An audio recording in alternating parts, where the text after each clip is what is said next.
Hey guys, it's Jeff here again. I got Michael with me today. We are on our ways to Blackwater Falls in Davis, West Virginia. We're going to go and get some drone footage.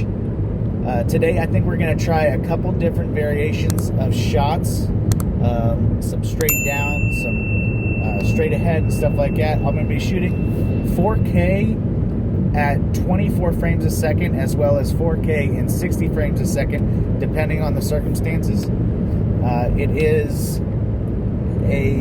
It's cloudy today, but I guess you would consider this a stable air day.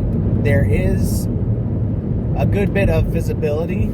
I don't know exactly how many statute miles of visibility there is, but man, you can see a lot. It snowed this morning and last night, and everything's has a little bit of snow on it, so it should be really cool.